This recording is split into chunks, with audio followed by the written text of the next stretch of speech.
need to be looking out for.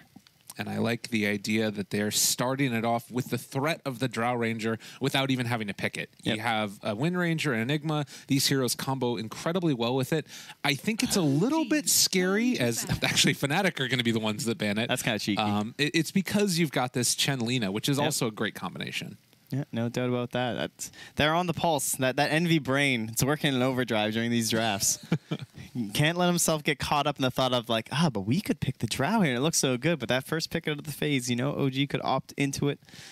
So they're just going to have to watch out for that. But yeah, I still think Crystal Maiden looks relatively okay for Fnatic. I think Pilot Eye can definitely play that in like more of that poverty role and still give plenty of space over to DJ. You know, you always want lots of mana regen as a Wind Ranger, but OG, they're going to be focusing more on these general strategies that revolve around the Enigma, and we've already seen the use of the Lone Druid from Fnatic for this earlier push, very reminiscent of Liquid during last year's TI run. Yeah, and I think that this is the way that Fnatic needed to reinvent themselves for this tournament, because you looked at them going into it. It didn't look amazing. It wasn't terrible, but it wasn't like a top 8 performance that we were seeing from Fnatic leading up to this event. And now they are looking like that team. And, you know, dare I say it, with the drop-off of Secret and Vici and these other favorites, maybe even being able to make a run at some of the top 4. It'd be crazy, but it's a possibility. Yeah, anything can happen at TI. Nature's Prophet banned out now after the Lone Druid ban. One of the other heroes that's just about early aggression with that Chen. I mean, I guess, do you have to try and make a lot happen early on if you're going to take this hero? Not necessarily. I think Chen, maybe not quite as great later on as he was before. I think like some of the talent changes and the Aghanims and stuff like that have been nerfed over the past year, but, you know, he's still okay. But he has a hard time making plays if there's like split pushes and stuff like that, which is kind of a little bit of a problem. So it is better if you can close it out early, but it shouldn't be a total disaster. Yeah, I guess as we see the Meepo ban out there, just looking at an Enigma, it's just like, it makes me scared. Although now they're going to take the Spectre, so I kind of got a little bit of both. Man, I have this feeling. I just have this feeling that this game might go the distance with these two teams playing in it. Now Fnatic. So at this point, you see a Chen, you see a Spectre, so you know that the Spectre is probably going to be very well protected. You already have the Wind Ranger and the Enigma, which you're assuming is going to be sort of a pressuring dual lane, but Enigma is also one of these heroes that doesn't necessarily want someone else in his lane, but in this case, they should be able to just focus on the Lassets and Denies with the Eidolons, and then they can bully now with this Pilot Eye Enigma too. Yeah. Or sorry, Pilot Eye Undying. Yeah, this is, I feel like, been the classic answer to the Spectre. I think if you look like on Dota Buff too, it's like the highest win rate percentage against Spectre. If you look at pro teams and the way that they try and prioritize, it's just a great answer in general. It does kind of like make a little bit of a weird scenario now where it's like, okay, do you want to run an Enigma Undying lane, or do you want to stick the Wind Ranger there regardless and like ensure that Abed has a good game?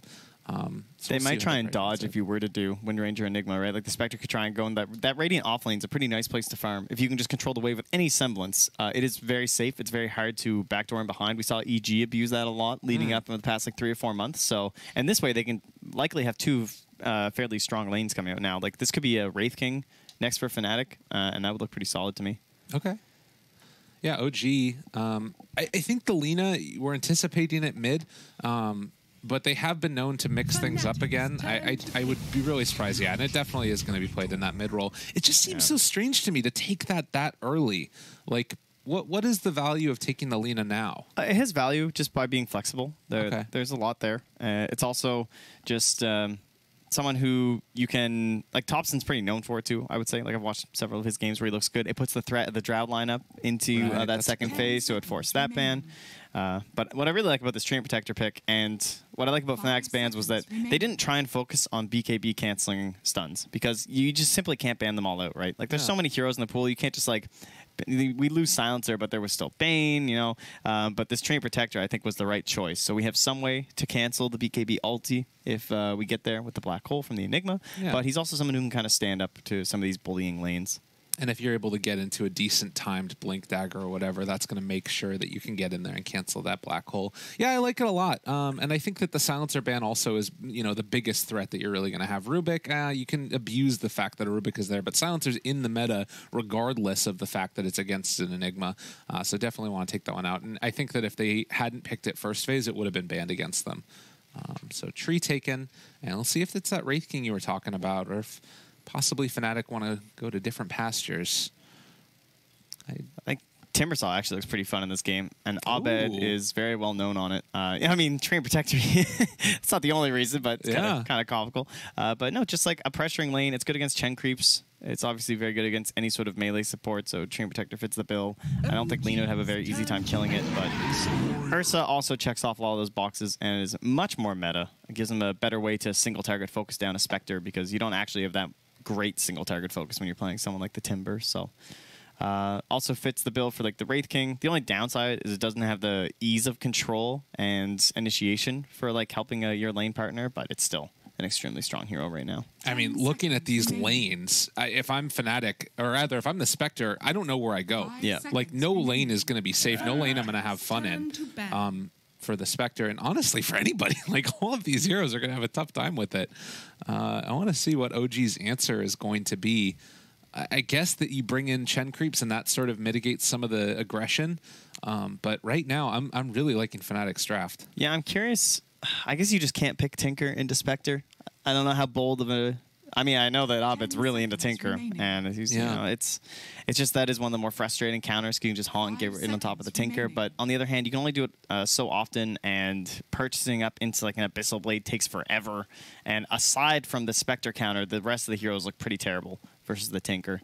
Like, Treant needs a lot of help to actually set up kills onto a Tinker. Yeah. Well, and OG are the ones that ban out the Storm Spirit, so maybe they were thinking about it for themselves, too. That is true. You never know. Although Tinker Spectre sounds like something you should not do. Gonna put that on the list. Then again, Lone Druid and Invoker somehow works, so I don't know anything. Hey, man, what are you talking about? You just, you know, you haunt, and then you can throw missiles at everybody. It's genius. It's the next level play. That's right. That's what they call it. So, a Klink's banned out. One of the heroes that has seen great rise in this group stage. I don't think any of our cheesy heroes really fit here. I don't think you want to go for the Huskar. I don't think you want to go for the Broodmother. I think, you know, obviously 10th pick, it's a little bit better for those scenarios because OG would still have one last chance to respond. I wouldn't hate something like a DK. Just something big that you can throw out there, put in the mid lane, and start taking towers. That would be kind of interesting. They'd be playing very clumped with it. Oh, okay, they will Huskar. So this is the new DK. It's true. I don't know. Is there any really crazy way you can do it? They banned the Klink, so they got rid of like some really heavy physical damage to stop it. They're trying to force the Lina matchup, I suppose. But now, okay, so hear me out, guys. Okay, Seb, I know Seb plays this like off-lane Treant Protector apparently, and I believe he does it in pubs where he doesn't take invis. Can they go with the AA with it? No, we're just going to Invoker. Right. I want to get really deep down the rabbit hole. Well, it's normally a hero that you look at this and you say, oh my god, there's so much early aggression Fnatic. Why are you taking Invoker? This hero takes forever to come online. Thompson known for Quas Wex. This is the Seb Treant. Because it's the Invoker. So it is going to be a Jarex Lina. All right, guys, I'm in there. I got you. So from what I've heard, I haven't personally witnessed it, but I believe Seb does an off-lane Treant in pubs where then he just doesn't take the invis and he just maxes Leech Seed and the heal. Is that really the play, though? Like, look at these lanes that they're going against. Like, he's going to have to go up against an Ursa, most likely. Can't Ursa just bully him back? I don't know. Remember, there's no swapping. It might be an off-lane Chen, too, right? Where they just... that's what they're trying to decide right now, but it'd be pretty weird to see No-Tail not playing Chen. Yeah. But there is no swapping. You don't think that this was a misclick? No. Okay. Yeah, because the other thing, too, I heard this yesterday. They added something to the player thing where now it says, are you sure you want this hero? Yeah, because with our little pause that we now have for about a minute or so after the end of the draft, we rules for TI. No. There is no swapping. So, yeah, let's give me the Seb Treant Protector. See, I went down the rabbit hole. It was fine, guys. We found the rabbit. Exactly. There he is. It's a Seb Treant Protector. Well, a very interesting draft. I think Fnatic, this is the new look of their team, is fight early, try and get aggressive. You know, they solved their late game woes in some ways, but OG still doing crazy stuff. And I think that this Ana Spectre is what they're kind of pinning their hopes on towards the end here, and making space for him throughout the map. I kind of like it. I mean, I don't know. It worked out fairly well for Fnatic yesterday with the Huskar. I think they should have won that game. versus Mineski, but things got a little bit out of hand. Their tricorn, that was the Necro, the Wyvern for Universe, and then the Huskar for Abed. But, you know, the Fountain was his arch rival. So his ultimate undoing. Yeah, Abed had a bit of a rough one on that game. Flopson. Yeah, that's his that's name. An excellent tag. What a guy. Well, game number 1 on our 3rd day here of the International, and it's OG versus Fnatic. As we are getting ready for the chat spam. That's one thing you can definitely anticipate coming from OG. They know how to do it very well. We're going to see a lot of fight me's coming from Thompson, as he does already have the Quas leveled up. So I do believe that this is going to be the Quas Wex. I believe that's the only way to do it versus the old Huskar. Yeah.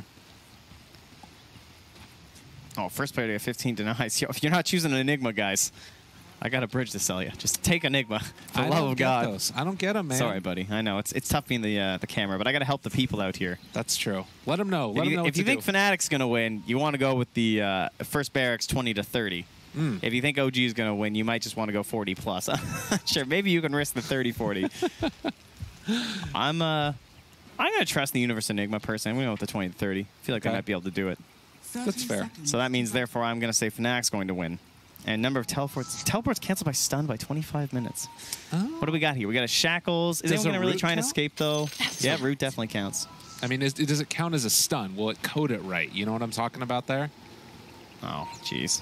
Yeah, that's a great question. number of teleports canceled by stun. You're right. That's what I'm saying. Oh, whatever. I'm just going with 3+. Easy peasy. Nah, that's too many. I'm going with 1. I like it. Look at Pylai die here. He's just running a no-tail. He's like, come at me.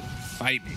OG, take 2. Fnatic gonna secure themselves. Only 1. Oh. A little bit late to the party is DJ. God, DJ has been having himself a hell of a tournament. I think if anybody has missed the Fnatic games that have been going on, he has looked like the player of the tournament to me. DJ's back, yeah. Like this whole craze that happened to him, the Manila Major, that was completely deserved, and he was unbelievable playing that Enigma.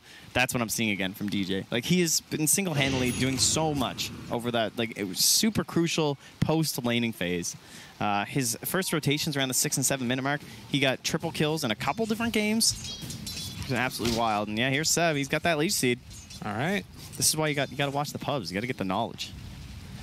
Yeah, he's a big boy, you know. He's still. I'm curious to see how this works against an Ursa, because I feel like if there was one hero that could really bully a tree, it would be an Ursa. Yeah, it feels like one of the better ones. But the support is pretty good for it, right? With Jerax on Lina. Although they did just lose their Observer Ward. That was a really risky place to put an Observer Ward, too, because they had the... like, this is such a common place to Sentry, right? Oh. Against a Tree Protector. Oh, yeah. That Salve just got broken. Yeah, that's the Sentry. That's a good point. Yeah, and they just lost an Observer Ward that was right here. Just like everyone's Sentry's like right here against Tree Protector, so it's just kind of surprising. I guess maybe they weren't anticipating the no invis or whatever, but... That's a good point, I suppose. It's like the double bluff. Yeah. I don't take invis, so you won't drop a Sentry Ward. Yeah, and this is it. This is the second point living armor. All right, we're in there. I'm really looking forward to seeing this. Yeah, how it goes. So the thing to watch for there in the mid lane, as we did talk about it, the salve getting broken on the Huskar makes a pretty big deal. Not the worst thing in the world is Thompson, actually. Got a lot of harassment there from the Burning Spears. But Abed's still going to have a good time in this lane, it feels like. Even though you've got a lot of regen on Invoker, there's not enough to deal with the Burning Spears. That is true, but don't worry, they have Tree Protector. Hey. So some living armor. Need to be a little bit more cautious about it with the Burning Spears, though. Got to get it after. Or I guess actually with living armor level 1, because the regen's only 4. Oh, okay, so yeah, you actually get more value out of the block early on. That makes sense. Cool. We've also been seeing the sort of innovation going on with Spectre recently, where more and more players are just taking the maxed out Dispersion and not any points in Desolate, really. Yeah. Just because of how effective that ability is for keeping you alive. As top lane, Seb, trading some hits with an Ursa. I mean, he's got 800 HP. Like, it's not that bad trading hits there.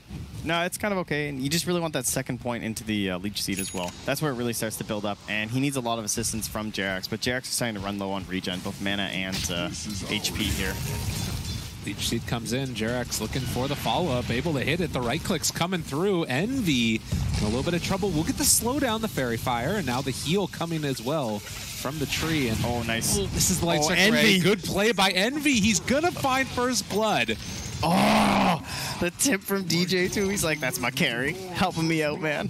You know, Envy's been involved in a lot of first blood. That's Envy one of the first ones where he gets it. I never see Envy tip. Envy's so proud of that play. Yeah. He started to do it at the summit a little bit more. Not going to lie. It's good. Nice. He's having a revelation in his later stages of his career there. We do also have Universe trying to deal with this creep, which is going to be sent back to Big Day. No Tail, which is just right there. Oh, no, it's sent back to base. Excuse me. Casts on going the on creep home. itself. Yeah, that's the cool combo that you can do. The Chen. And then, of course, cast the ability on yourself afterwards once you have the mana, and you can bring it right back in again. Well, so far, though, at last it's pretty even up top. I mean, Train Protector very good at denying, of course, because you have the highest base damage in the game. And the downside, though, is that Leech Seed does cost quite a bit, right? It got increased by about, what was it, 15 mana on level 2. A little bit harsh. Yeah. And your pool is not that large, so curious to see what he builds for. If he goes in towards like the Blink Dagger earlier on, if he just goes for the Meteor Hammer, which is probably the most likely thing. Do you go Arcanes on Tree in the core role, or do you think I'm not sure what he does. Yeah, that's... It's curious because the thing about Train Protector is that you really need Tranquils because of the movement speed. It's not so much about the regen, although he does have terrible base regen, as you can see right now, sitting at 1.9. So the Tranquils are great once you're getting through that mid game and everything, but it's more about the movement speed because you want to be able to cross the map as fast as possible. Oh. Highlight Die moving in. Thompson might have spotted him on the ward, not sure, but they are going to be able to hit the two-person tornado. Nice play there. And get the walk away. Yeah, so he saw him moving in with this ward the whole time through, and they aren't able to find that kill. That was a pretty slick two-man tornado, too. Like, he barely clipped Highlight Eye with it. Oh, top lane, Seb taking a lot of damage here. They are going to hit the light strike array, and oh, they're absolutely fine. Again, they go over, secure themselves a couple bounty runes, easy peasy. Bottom lane, Universe just getting dove and managed to find the kill. And how can it pressure the tower? This is the strength of Chen. Oh. Universe is dead. That means he can't be denying right now. Oh, no. I'm kind of running into some trouble here, guys. I might have misled some people. Oh, Highlight Die. Also, just the damage coming out. The 2 points there in the dagger. Oh, the Soul Rip, though. Thompson goes down in the mid lane, but No Tail able to find the finish there with the Chain Lightning and then the Honest Send back. No one expects the Harpy. Very well done. But yeah, the mid lane was where they were able to find a kill onto the Invoker with the Husker, who's already dominating this lane and now gets a solo kill. 6. Oh, wow. Actually, 15 and 3. It's not too bad for the Invoker, but... oh, nice shackle from DJ. Manages to hit both of the heroes, and Envy, one more hit, a double kill. He's having a hell of an early game. This Ursa pick. Looking very nice, and certainly punishing this idea of the core treant. I'm thinking Thompson. Oh, geez, again, eh? He's got DD rune too, but I'm thinking that this Lina is probably going to be looking to get into that sort of position, right, where you're trying to take away a little bit of farm from this offlaner. Like, Train's going to start moving around the map probably. Once he gets a few more levels again. Yeah, he knew that he didn't have Ghost Walk, and so just jumps on him. Having that ward on the high ground, and yeah, Thompson, they're pinging that they think it's there.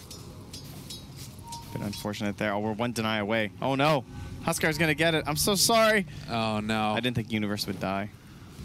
That's what well happens, done, Abed. Incorrect. My protection is 2 away. I mean, it's still kind of crazy, like, how much this Huskar is dominating, too. Like, I feel like this is going to be the type of thing that... I mean, what do you really do at this stage? I guess they were going to bring No Tail to try and gank? I mean, the Huskar is owning, but they're also not pressuring Spectre at all. Spectre's on top of the board. That's a problem. Yeah. At the same time, it doesn't matter how much Spectre has if like the other lanes are going too poorly, because you can just pressure in, and what's the Spectre going to do even with that much gold this early? DJ gets the TP away, realizing No Tail doesn't have a way to break it. Ursa. Very angry, but looking to run in there and tried to bait out the light strike ray. Not going to connect. Seb's had to go for the 3rd point in the living armor just to help Thompson. Instead, just so he's to keep it at 2 on Leechy, which lowers his own aggression in the lane. Could also be partially because they're up against such a difficult matchup that it's hard to be aggressive, but now No Tail's here with that Stormcrafter again, and maybe even trying to force an Enrage out here as he bullies Envy all the way back to the tier 2, and they move into the tower. Well, they weren't able to secure bottom tier 1 tower, but they're going to try and see if they can take this Ursa off of it, and this is the strength. You can also, you know, just bully away the strength of this Treant Protector. A ton of damage. Kill off creeps, push in the wave. Easy peasy. This living armor too. He's hitting mid, he's hitting bottom. Back to mid, helping out Thompson there. So it is having a very big impact on the other two lanes. Even though it's not going that well for Thompson, it would be a hell of a lot worse. Wow, the haunt in onto Abed. They're trying to take him down. He is going to fall there. Thompson looking like he's going to end up dying as DJ manages to pick up a kill. Has a Fairy Fire still. Trying to bait Ana into this. It isn't going to be enough. As Envy shows up now, trying to see if he can find himself a kill onto Jarex. The right click's coming through. Light Strike array to save the life. And now, trying to fight Ana. Needs to back out again. They're bringing in the Chen. Envy in some trouble. Ana thinking about going back in here, but they can't quite do it. Pylai dies now here, too, for the Soul Rip. Trying to live, and well, no more Hadouken's going to go out there for the kill. Oh, and then Universe just used the Shrine while Envy was running over. It's okay, he can still just keep on farming. Yeah, fair enough. Excellent play there with the Haunt, too, using that in combination with the Cold Snap, or else Abed was certainly going to get the kill. Yeah. A lot easier without going down, more than likely, but DJ able to help clean up some. Thompson trying to get in towards that Urn of Shadows. So effective. When you can combo it together with the Cold Snap, since he's going to be maxing out the Quas and Wex for the next foreseeable future. It is a very good space-making build on the Invoker to try and give some more time to our Spectres up top. That little bit of bonus damage there from the creeps, but it's not enough, even with the ulti from the Treant Protector. It's not that far. Yeah. And this push that's coming from OG feels like it's going to be kind of hard to deal with in a way. Like, you do have this Huskar that can maybe be this meat shield in front of everybody else. He's getting towards that armlet, but maybe when they battle for Roche, these are going to be interesting things to watch for. Yeah, there's a lot of stuns. That's the only problem. And Seb, when he eventually does get in towards the Nature's Guise, like, there is a lot of combo potential with Treant Protector. And one of the best things about his roots and everything is that he also disarms. So if he focuses Abed, there's going to be a lot of time for them to just stack all these stuns they have on their lineup. Oh, man, and big rotation bottom. Like you said, they want to try and control Ana so that way they can make the space for Abed and to get into those items, but it just doesn't happen. Seb, top of the last hits chart. The Treant Protector, he's slaying it. I love this game. This is my hero, baby. Look at him. He's cosplaying Canada, too. That's good. He's got the correct cosmetics on. Really glad he's getting into it. Definitely. It's the type of thing that you like to see. Innovation in the Dota 2 world. They do spot Pylai die again. He is in the wrong area.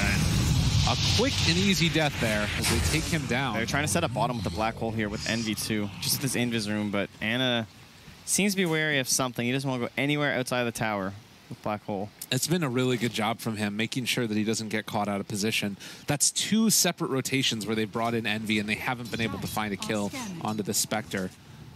We'll see if he ventures out here, but it looks like he's still just remaining safe. Has Haunt back up soon, and they're just pressuring this tower. They say, all right, if nobody is coming mid, that means they have to be trying to kill the Spec. Jack's just waiting here. Even if someone does show up, trying to wrap around from that side, that'd be such a quick stun. Radiant's bottom tower is under attack. It is just a tier 1 tower. Yeah, it kind of makes you wonder, like, all right, they're not top and they're not mid, so where are they? So that's why Ana's just playing so ridiculously far. And Seb has been given so much space. He's going to come down now, and he has the 1 point. So he stands by the tree up top while he TPs. Has it going by the time he gets here, and he's already here for the big play. Area looking for the interruption. They get the root. They can't. No, they managed to land the Black Hole. It's still pretty good. Can they kill off the Spectre? The great combo, though. EMP Tornado, Deafening Blast. The Thompson Invokers there. Nobody has mana at all. They sent back the Spectre. Falling. Universe is going to die, and the Haunt back in after the send back. Sunstrike off the mark, but doesn't matter. They kill Universe, just trying to shackle to keep back this Invoker, but it's not happening. OG running at Fnatic here as they try and take down DJ. Gonna get the kill with Jerax. On the final for Pylai die. The Centaurs are coming. Are you lost in the woods of the Centaurs? It would appear you are. 4 dead. And great play there from OG. Yeah. They take the tower. Oh, God, it was so sick. It was just so telegraphed by Fnatic. It was well known for a while that clearly they're making this move. They want to use this Black Hole. And you saw how Seb rotated, where he comes in, he hides, he waits in the invis, and he tried to hold the overgrowth for the Black Hole, but he couldn't, right? Because it was just getting closer and closer. So finally he just had to pull it because Ana was going to die. And then after the root, he's able to throw down the Black Hole, but it was still too late because then the tornado came through from Thompson, as you can see here. So there's Seb waiting, finally pulls it. Black Hole comes out, and then the saving tornado. Yeah. Ana just able to escape. Yeah, the combination there too of like even just getting the overgrowth for that slight delay that it takes for you know, Thompson to get into position. Yeah. As meanwhile, we are back in the world of the living where it is Abed securing himself an Aegis. Not often that you lose a fight like that and then immediately go to Roche, but Fnatic make it work. Yeah, Huskar and Ursa certainly a major advantage of their lineup. Something they can do pretty much at will in this matchup. Oh, Thompson's on the prowl. He's got a Spirit Vessel. He's going to find the Ursa. Oh my god, he's already got a Spirit Vessel. Yeah. Eternal Envy.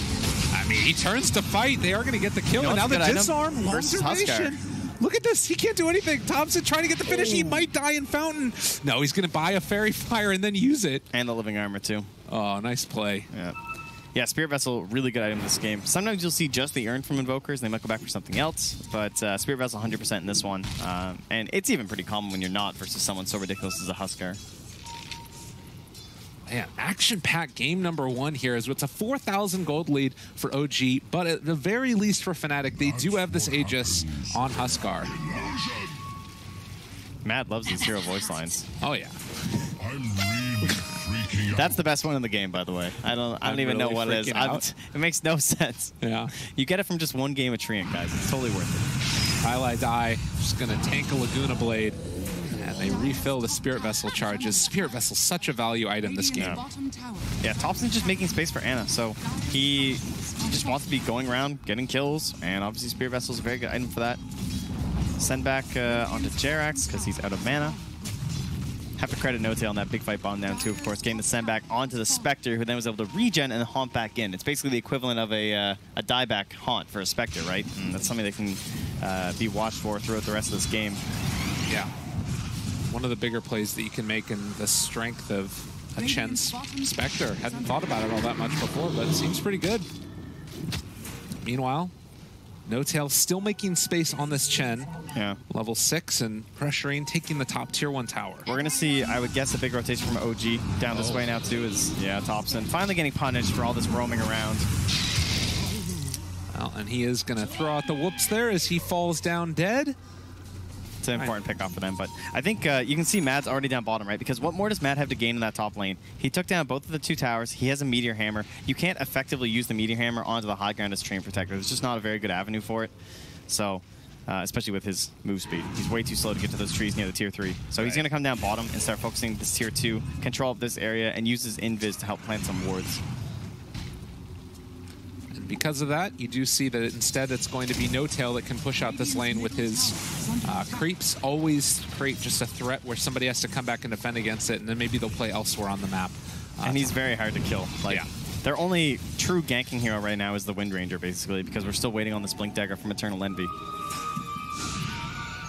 Ana, a little bit of a... Oh, they get the stun down bottom. They found Seb with the Shackle. Nice play there.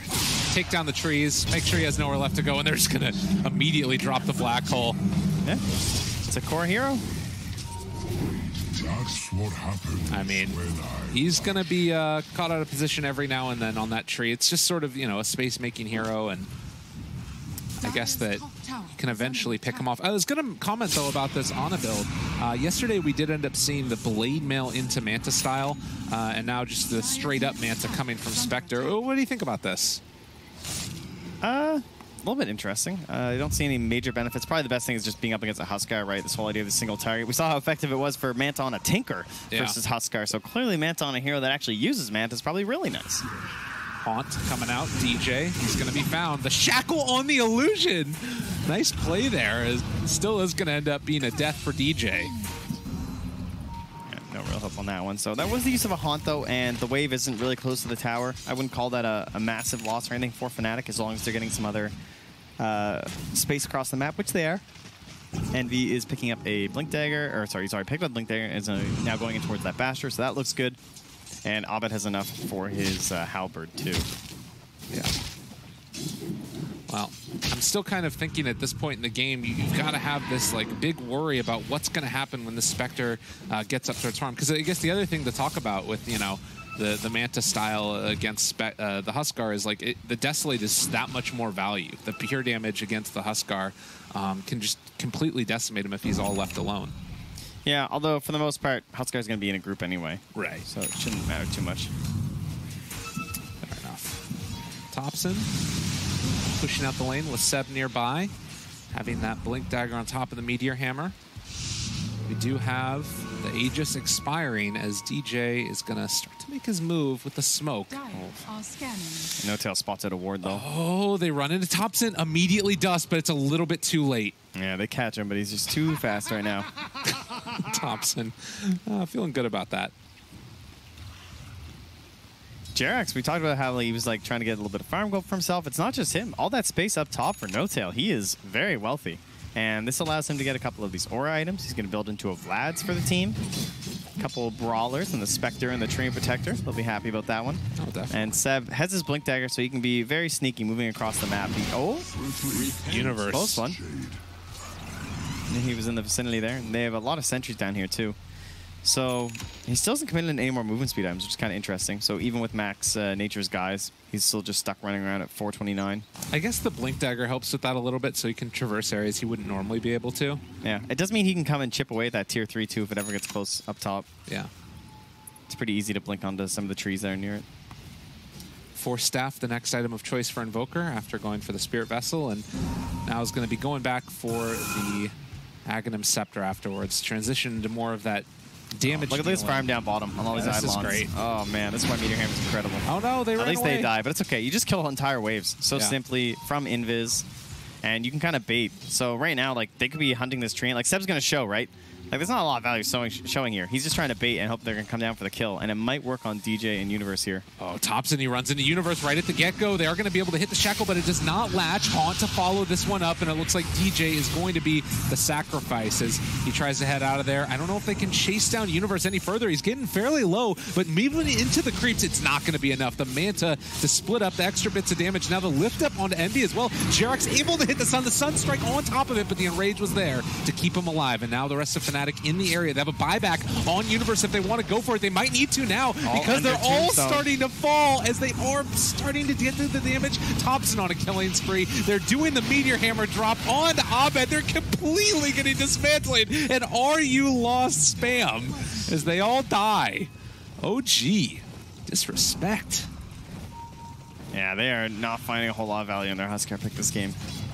It didn't like he did well in the lane. It did okay, but post lane, this just isn't a hero that you really want to be like putting your game on, right?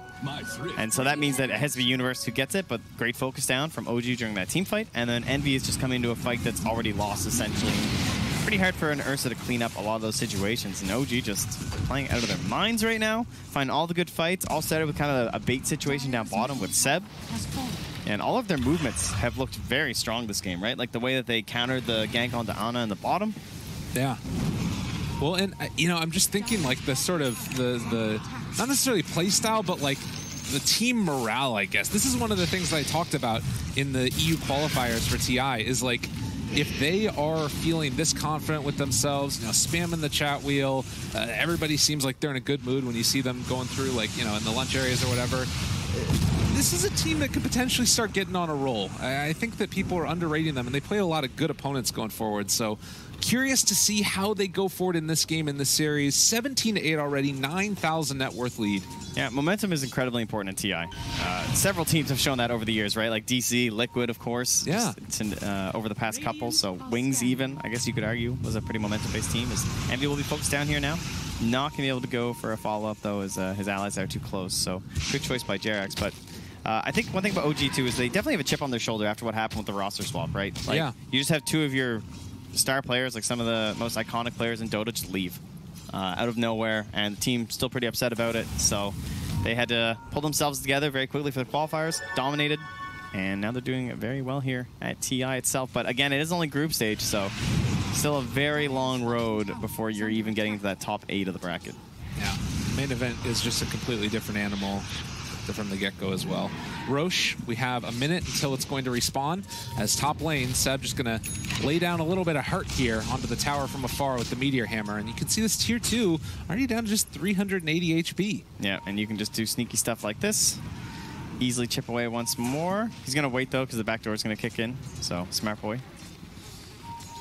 And maybe hoping that he can trick them into thinking nothing's happening. But, oh, he actually cancels his Meteor Hammer. He doesn't want Envy to know he's here. Okay. So are they going to bring some allies to focus him, or It looks like they're trying to set up over the side as well. There are 4 heroes of OG, but now Fnatic kind of grouped together. Maybe they're going to think about going for a smoke play in a second here, as it does look like DJ has one. And NoTail has used this Harpy for like the entire game. Yeah. Unfortunately, it's not really the fastest creep, so it just gets eaten up. Patience from Zoe. Ana running in close. Needs to be careful with his positioning here as all the rest of Fnatic are in the area. Striker Ray clearing through those creeps. Universe does not have a Blink Dagger yet, but he does have that BKB. And meanwhile, you look at this, Thompson is just pushing up the top lane. Like, this tower is falling down, and nobody from Fnatic is coming to really deal with it. And Envy shows up there now, but that means that maybe OG could take a fight at this point. Yeah, and they don't have Living Armor, but Pilot Eye's in the back line. He looks like he's trying to start something here. Or he needs to at least be ready for it, because you are only an Undying. Very dangerous spot to be. I guess if they start a fight on top of Pilot Eye there, then they can just TP the Shrine and join him, but... I mean, look at this. They're just ratting them out back and forth. They're pulling Fnatic across the map, and Fnatic is getting very little farm while this is happening. Yeah, and they're going to steal the roast from right under them. Oh, man. All right, there's still no Blink Dagger. And they're not going to get here in time. Roche goes down, and again, Fnatic caught in a little bit of an odd situation. The tornado a little bit off the mark. Universe thinking about dropping down that black hole if they want to go for it. Envy's on top of him, down to low HP. Thompson gets the Deafening Blast off, but not quick enough. The hand of God. It's a pretty big kill. Take down the Invoker. That's going to be a decent swing. 1100. Unfortunately, the kill went to Pilot Die, which might not be the best for them, but they'll still take it. I'm playing him in fantasy. That's not unfortunate. Oh, okay. What are you talking about? Yeah, sorry. As we look at that replay real quickly, it was so close to gain off the hand of God there at the last second, and I don't know if that would have saved the day, but... Well, he also had the Force Staff, too, that like saved himself from the shackle, too, so he was getting there. Yeah. I think we still need to be wary that they haven't quite gone high ground yet, and the high ground is pretty scary, just because like power shot spam, taking down creeps, might force you into a push that you don't really want to go for, and then suddenly you're just getting all black hole, so... there is still just a single counter right now of the Treant Protector to handle it, unless you get like a net with the Chen. Right. That's probably the dream there, to pick up one of those troll creeps. I imagine he would try and look around for one. But nonetheless, Universe looking for that blink. You do have top lane, NoTail smoked up and trying to try and get down a pretty decent ward here. Envy has a BKB now too, so if NoTail was thinking about the Purge creep too, which I'm sure he's probably considering, right? Getting rid of that overpower. Be very irritating for an Ursa player, but won't be able to handle that now. So Seb once again scouting out here. I think they would have gone on him there if they could have found it, but a little bit late with that Sentry Ward. Highlight die. Wow, though, they drop down another one and see the rotation in from Seb. He just walks outside of vision now, and looks like they're going to try and play around this one as Pilot Eye TP's away, and they are not going to take this fight. Thompson. Well, if he ults, no, not going to catch him. Yeah, they get out. Good job by Fnatic to dodge that gank. They were sort of being wrapped around on from every angle. Radiant Thompson is so fast at this point. 550 Ghost Walk. But still holding the tier 3s. Means that they'll at least have a chance of the next Roche because of the shrines being there. For now, I don't think they want to go anywhere near Ana. So going to try and keep on split pushing. Seb is now rotated top. We don't have any bots heroes. Oh, they have Haunt, though, if they want to use it. And that is going to be the play. Although he pops the BKB out now, and the overgrowth is going to be there. TP away. Good play by Envy, but it's not good enough. Manta Diffusal's a lot of damage. Okay. Yeah, they had a DD rune. I was going to say, there's no way he should live, but Seb was comfortable just going with the ulti. Or sorry, there's no way he should die, but he was comfortable going for the ulti simply because he knew Ana had a DD. That makes a lot more sense. Wow, the shackle onto the catapult. And now no Envy. He just bought that BKB. Yeah. So a little bit of luck and a little bit of skill going the way of OG to take down Envy there. And now they're pressuring the tower. Ana still with Seb's that Aegis. Going to Meteor Hammer it too, if he wants. Go for it. Ana still living. Look at the damage with the turnaround. Ana still holding on to that DD. Has the Manta style if he wants to pop it. Look at this damage coming out. And there's going to be the Manta dodge turning now onto Abed. Ana has the hand of God, living for the moment. The 2-person shackle. This could be a decent turnaround. But the illusions taking down Abed with the Desolate damage. Oh, it's dirty. And the tip to boot. Easy peasy. OG taking the first set of racks 27 minutes in. OG Dota. I love it. I was not gonna lie, looking really forward to this core treant to finally come out. We actually get it, and it was pretty important for the strategy, right? Like, you have an Invoker and a Spectre. This Invoker up against a Huskar, pretty difficult matchup, but the Living Armor just constantly being spammed. The 2 points just in the leech seed, and then going back for the max Living Armor, and then back for the max Nature's Guise. It allowed him to be on the edge of the map that no one else wanted to be, and then help sustain 2 lanes that were in a pretty bad situation. Like, that was one of the worst lanes I've ever seen for DJ, or for Universe, rather. Like, he was pressuring constantly, and it still wasn't enough because every time Ana would just back up and get healed. Absolutely. It's the hard thing to deal with as they have the cold snap with the Spirit Vessel onto DJ. Ana still low, but is hanging on to that Aegis. Kylie die, dropping down low too. The Black Hole is there on 2, but immediately going to get interrupted by Seb with the Meteor Hammer drop on top of them. But the BKBs are out, so keeping them alive. A Butterfly picked up for Ana as he turns now onto Envy. They only have 20 more seconds left on this Aegis, but it might be enough regardless because they kill off the bear yet again. GG called. OG doing it big here in the group stages. That was the win you had to earn right there. That's what that was. That was not an easy one. That wasn't like some crazy outdraft, really. I think just excellently played by side of OG. Very good strategy coming through. A little bit unique in the draft, but we didn't even get a chance to talk about half the stuff in this game because it all happened so fast. But Jerax on that Lina, I can remember so many games back when Lina was a little bit more popular as a support where he hit these like 3-man LSAs just over and over. He's very comfortable in the hero. So totally. Having a hero like that available to be able to just pick up in the first phase, super high damage out of a support like that, just roaming around, ganking with a treant, that's kind of what enables that sort of a possibility.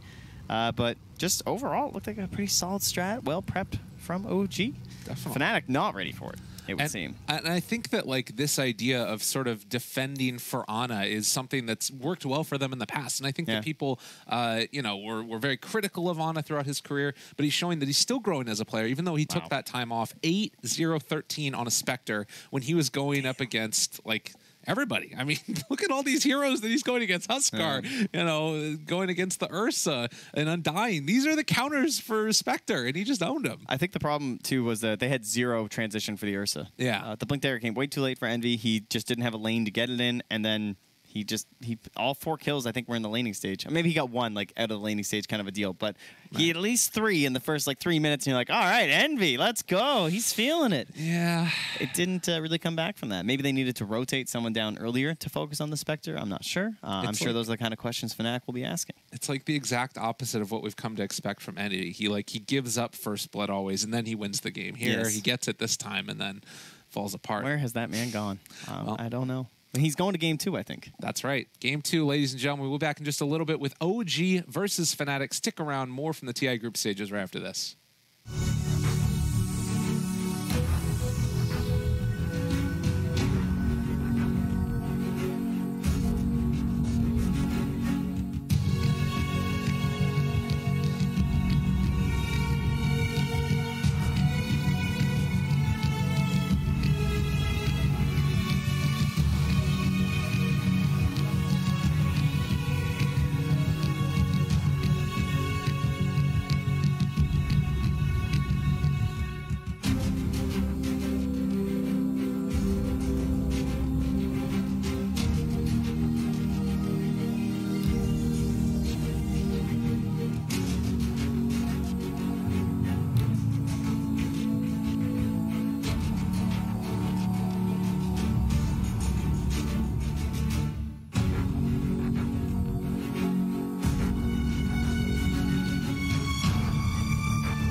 OG No Tail, the man, the legend, the OG.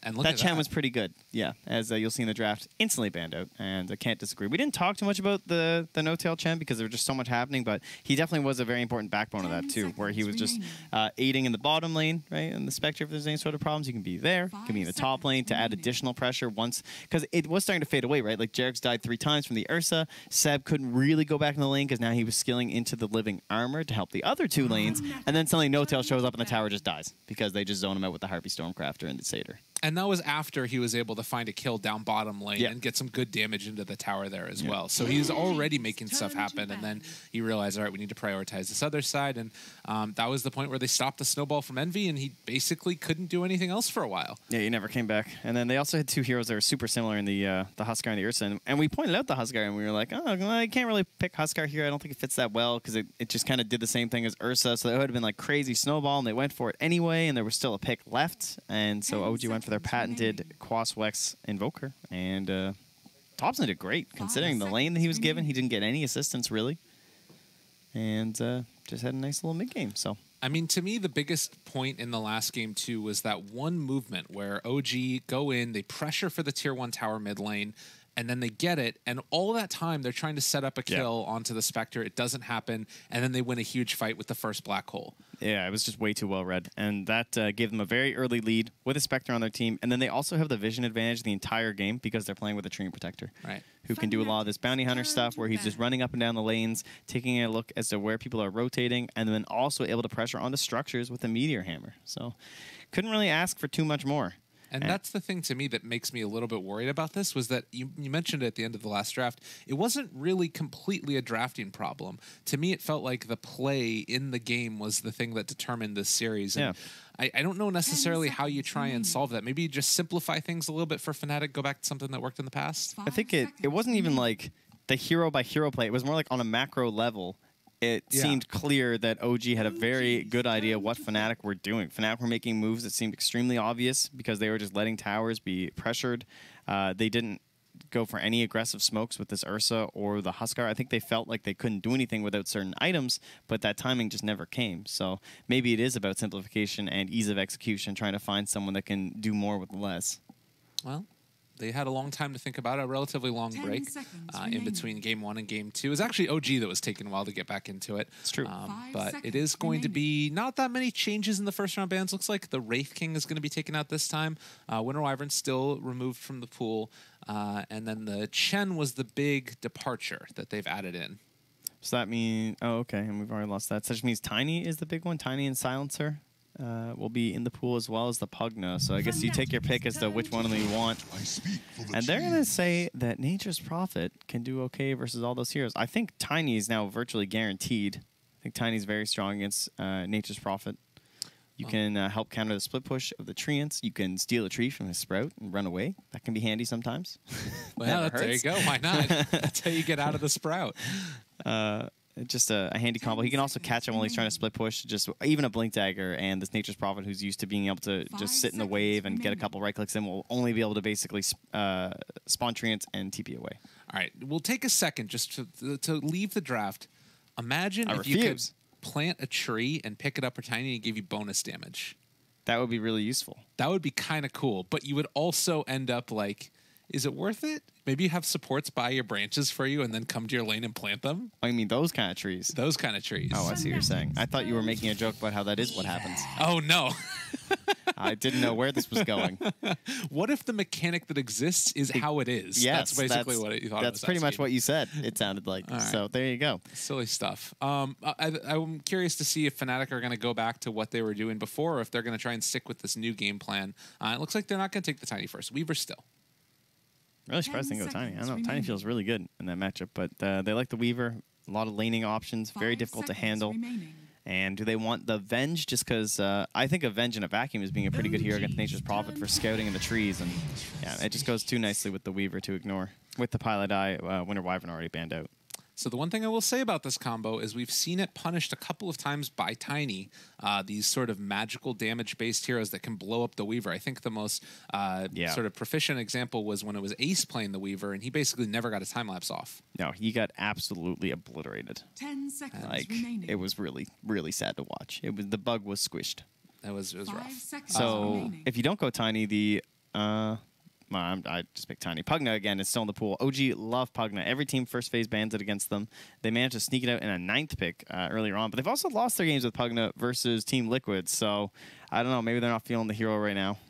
Yeah, it's tough to tell. I think that Pugna would be pretty strong. The other thing to think about with Fnatic is what is it that they want to draft and how do you counter out what they're doing? Because we've seen this sometimes be part of early aggression lineups where you go like a Drow Range or something like that. But we've also seen teams like Newbie run something like this and then they build into a Medusa with a 4 protect 1 strategy. And then that Medusa is just impossible to deal with because like a Weaver goes Aghanims. I think that was one of the games that we saw yesterday. So we'll see if OG have any inkling as to which way Fnatic want to play this, and they're just going to take their Shaker. Okay, so they've used that combo several times. I guess a little bit of global presence. They like that together. They used it in their win versus Mineski yesterday. So feeling like it's a nice combo. What's good against the Weaver? You can Fisher to create the stun from a far distance, which is pretty handy. You have Echo Slam just to maybe try and nuke that bug down. Talked about how he's pretty vulnerable to a lot of magic damage, so... downsides to Earthshaker is usually he has a hard time in the laning phase now because we're very lane focused with our support heroes. We want people who are able to bully, able to have a good impact, and Earthshaker has an extremely long cooldown on the Fisher, which means he needs a very strong laning partner. However, Nature's Prophet is one of the best laners in the entire game. Many argue that virtually only like Razor beats him in a 1v1 because of how strong the treants are. Right. And it's also particularly rough to go against these range supports that can't build into stout shields and can get bullied that much more heavily by them. Because that little bits of damage, you can mitigate it with stout shield. Not so much when you're Avenge. Just taking the punches. I think I just said, yeah, never mind. Please ignore my last sentence. It's the other way around. Okay. Nature's Prophet's the one who destroys Razor. My brain was firing all over the place. Sorry. Speaking of Razor, where is that guy? So confidently. Yeah, well, that was like, that's not how that works at all. In fact, Nature's Prophet destroys Razor because you just throw treants at him. Sorry, guys. It's, it's a lot of Dota. I'm going to give you a little hint. I wasn't listening to you. Yeah, I know. It's okay. But I listened to myself, and I heard how stupid it sounded, so I had to say something. So please, I don't want someone later to go into their poor game and be like, oh, look, there's Nature's Prophet. I'm going to pick Razor. And then the treants are just going to kill me and be like, Trent, why did Trent tell me that? Fnatic. All right, anyway. Bloodseeker going to be removed now. So if the Pugna remains, the Tiny is taken out. They don't want Fnatic to have that for themselves, which I can definitely understand. It feels like that Drow ban in the last game. Speaking of which, Drow's still in. But it's against Nature's Prophet and Earthshaker, so I can understand leaving it. But Fnatic love it. They're going to get a Highlight Die. Oh, no, that's probably going to be DJ Coddle and a Highlight Die Vengeful Spirit. Okay. Wow. Interesting. So what is the thought behind this? I guess... It's heavy push, right? When you are getting down to like, pushing high ground or whatever, I'm just going to take a lich. You get an Aghanim Scepter on this Coddle, start pushing down waves. It's really hard to fight into that during daytime. And if you can go for an early push strat, this looks like a good way to do it. Maybe Lone Druid later on? That would be the sort of Liquid-esque style. They already removed that Necrophos. Oh, the Coddle. Okay. Oh, Coddle wow. Bristle. That is a much better combination. Okay, so that's a good laning duo for them to have. So that'll likely be for Universe on the Bristleback. Could be an Envy Bristleback. He does love that. So maybe it'll be Envy Bristle and then Universe playing the Weaver, something he's a little bit more confident in. Okay. I mean, they could also switch it up. It's sort of like, remaining. Even though it might be Envy playing the Bristleback, I still think you take it to that bottom lane, or the top lane, don't you? Remaining. Yeah. Well, we'll see how it goes. I like it a lot. I think that the other cool thing about this is you build the Weaver Vengeful Spirit, and then they take these two heroes that are good against it, anticipating something like a Drow strat. But this is like early push, and it works similarly to a Drow strat. But the problem is that these heroes, I think, don't deal well with Bristleback. All of them. Yeah, they're probably going to want to pick up a Silver Edge hero right now before... Unless I guess they can just do it with Seb on the Nature's Prophet. Because it could be Jarek's on the Shaker, and then No-Tail on the Lich. So they cook a Silver Edge Prophet instead. The Spectre is still in the pool if they feel like they could withstand that pressure, but they would have to dodge the lane of the Caudal and the Bristle, so that seems awful. Go with the Morph instead. Okay, that is a very tanky Morph target in the Bristleback. Yeah.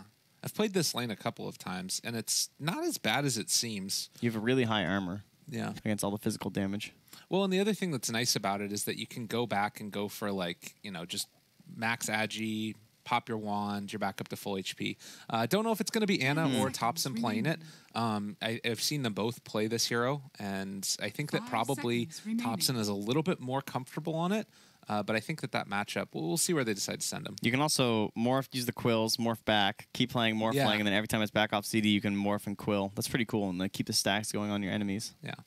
Bit interesting. You can also morph and then use the passive to like save damage. Yeah, okay. That's a pretty cool target. Yeah. Very interesting. And then they need their final pick here too, which I guess they're just going to pick a DK if it's left in. That looks like a pretty solid hero. Has a good stun versus the Weaver. It's a Silver Edge builder. Will give them just an extra little bit of push. Just good all-around hero when you don't know what the matchup's going to be. Oh, you know what? You shouldn't be able to keep the extra damage because that's his ulti. No, the extra damage from like onto heroes, like quill stacking. Yeah. Gotcha. Yeah. But yeah, he will be a monster in this game potentially. I think that Morphling is being underpicked right now. Ooh. They probably have to ban Storm, actually. That's a tough call. They'll ban the Lina. Okay. I thought maybe it would be Storm or DK. Lina, I guess, is a very good Silver Edge builder as well, and would have a lot of nuke damage to combo up with the Weaver. You could do Fissure into LSA, into Laguna Blade, and any other of these spells, and Weaver's just dead. So that is a fair point as well. The other one that we've seen before when there's a Morph lane in the game is taking the Morph affects allies, and with Earthshaker, Nature's Prophet, it's already really good. The one that I think we saw with it before was an Invoker too. Yeah. And then you could get all of the abilities basically. Yeah, EMP absolutely destroys. And Brood does love going up against Invoker. It is definitely possible here. Let's see what OG are feeling. The Ana hero, I'm really curious what they're going to want. I don't feel that confident in it being TA. Maybe it'll look all right. Just like with Frost Armor, that can be pretty rough. But it is just one of these Abed heroes that looks pretty classic right now. And would play pretty well in this mid-game.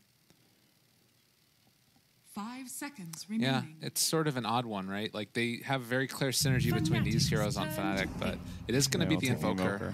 Okay. Whew.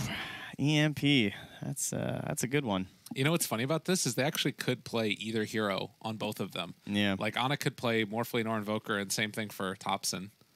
I think we're assuming it's going to be Topson Invoker, though. And Ana Morph. Seems like the most likely one. Okay, so last time, it looked like you had a good opportunity to push pretty fast as Fnatic. The thing that was slowing you down was the Chen. Do they feel like they can actually get high ground this time with any of with these heroes on the side of OG? I feel like it should be easier this time to push forward, but I thought that about last game, and they got absolutely dismantled. That's true.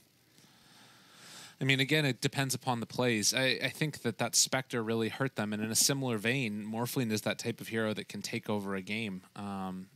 So I think particularly if the Bristleback doesn't get off to a hot start, you might start to get concerned for Fnatic. So what's a hero? You already have the Caudal to make sure that happens. I kind of like that TA helps give them Roche, too. I feel like they could really use someone to help out with that. Because the fight around the Roche pit's going to be very difficult. I don't think you want a team that's poor at it. Visage is already banned out. It gives you like no answers late game to deal with Invoker, which is scary. And they're going to go for the Meepo. Wow. All right. So this is the first game it wasn't banned, right? No, I think it's not. Oh, yeah, in the IG, second phase or whatever. Yeah, IG did not ban it either in one of the games, but Fnatic didn't go for it. But this is only the second game. It has not been banned so far at T. No? Okay, never mind. There were some games we missed. Fair enough. Is this the first Meepo game of the tournament? I'm not sure. I don't think so. I don't think he was on the list of unpicked heroes. Can you check on Dota Buff? Oh, I guess I can. Sure. Why not, buddy? Just What for a you, guy. I can do that. This man right here. Yeah, I see. Trent Pax Dota. Let's see. Heroes? You know, it's funny, everybody's saying that all the heroes have been picked, and it was like in the qualifiers where it was like 2-3 This is the first Meepo. Okay. This is the first Meepo. Yeah, this is the first Meepo of the group stage, guys. Woohoo! 10 seconds We're in there. remaining. And Abed playing it. God, this guy, he's so 5 good. seconds remaining. I think that, you know... Oh, it's the first Caudal, too, apparently. Oh, wow. It looks that way, at least, according to my group stage graphic. Okay. So Seb is going to be playing on the Earthshaker, and it's going to be a no-tail Prophet. Very interesting. Oh, okay. I like that better, actually. I think that's way better. I am in on that. Earthshaker. Getting some farm going on. So what's the lane matchup going to be for this Earthshaker? It's probably just going to be this Weaver and the Vengeful Spirit. Like, Nature's Prophet is so strong as a support hero, too, because the Treants are still super strong level 1. So you still just have them. You don't need any farm or any levels to be a brutal laner, as is Nature's Prophet. And I'm not expecting this to be like some position 3, all of the farm in the lane Earthshaker. I feel like it's going to be more like a little bit of a split going back and forth. And then we have rotation heroes, potentially, from like Anna. He can go into the jungle a little bit early on. Thompson is going to be hunting around for kills. So expect Seb to kind of do the same thing he was doing on the Nature's Prophet, or on the Train Protector in the previous game, where he just wants a little bit of space early on, gets one item, and then goes out hunting. Kind of stuff like that. I'm looking forward to it. All right, game number 2 underway as we hop into this one. Fnatic versus OG, and we are talking about the strength of the OG lineup. I think we'd be remiss without talking about how good this Meepo is from Abed. And again, for anybody that hasn't been following the pro scene for a while, Abed is a hero that was notorious for it. He knocked Kyle out of the elimination matches 2 times, I think, if I'm not mistaken, on his Meepo a couple years back. He was dominating the Southeast Asian scene when he was playing in it. It got first phase ban against Execration when he was on that team for many years. This guy is a monster. It doesn't look like we'll see anything all too odd. It is indeed going to be Envy on the Bristleback, and he will be going to the Radiant top lane, as we thought. Seb coming down bottom, and No-Tail will also be wandering down here. So No-Tail starting straight off with the Blightstones, too. Just have that harassment in the lane. 30 seconds. Let's see. We do have... Is there anything... You would never morph a Meepo, right? That would never happen. I haven't seen that one. Okay. But I'm good to go. Yeah. There's no reason that you would take that guy. Maybe you net him. Maybe there will be more Meepos all around the place. So DJ going to move over here. The Bristleback. He takes the mana level 1 to get the double cool spray action happening. Throws 2 of them out. Good bit of damage. Misses on the fissure. But it's going to be some good damage on the DJ there, as Envy going to try and clean up these Treants. We'll see how well he's capable of doing this. Oh, nice gold. He's taking a lot of damage, but so too is No-Tail. No-Tail needs to be careful here. They have another round of the... Oh, good fissure, though, from Seb. Oh, geez, that was so greedy. Holy crap, No-Tail. All right, and they're bringing everybody. So he pops a mango, gets a salve from his Venge, and Envy is off to the races.